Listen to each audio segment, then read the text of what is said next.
Sing, Don't Breathe. I've been anticipating this movie for a very long time. Probably, well, yeah, not very long time, maybe a year. It's long enough for me to wait on a movie as a year. This is directed from Fede Alvarez, or maybe I'm just gonna call him Federico Alvarez. He's the one who directed the latest Evil Dead, not the TV series, but the movie. And while that movie was good, it didn't live up to my expectations. It was good though. This movie, I went into it knowing, somewhat what the plot is. I knew there was a twist, and yeah, there's a twist.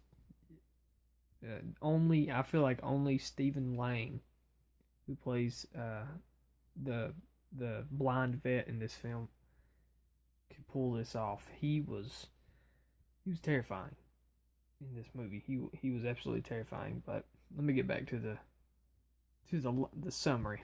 I want to keep this review in a sort of steady line. Most of this movie, throughout it, the movie starts off pretty quick too. I mean, you kind of get an idea of these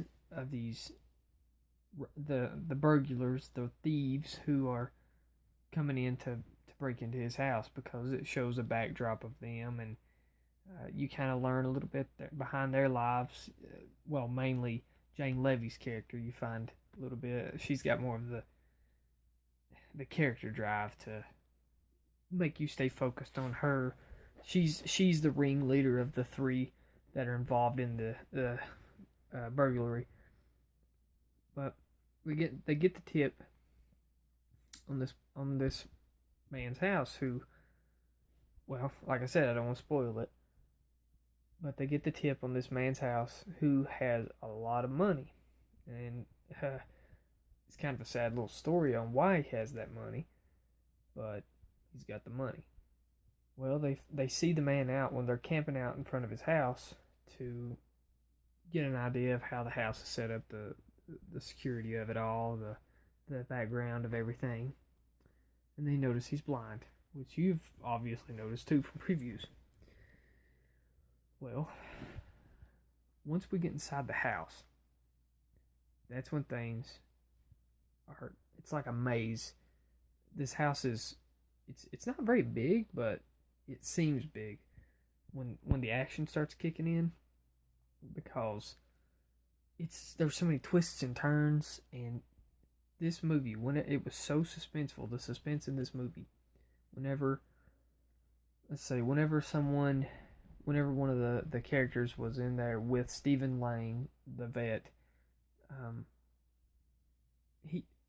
everyone in the theater was quiet, because there would be scenes where there'd be no sound, no score was playing over the scenes, and everyone in the theater was quiet.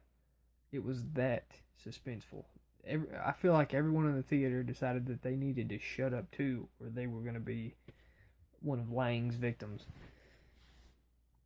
And I mean, this movie is probably one of the finest horror films I've seen in a very long time. And I'm 25 years old, but I was raised watching movies that are 30 years old or more.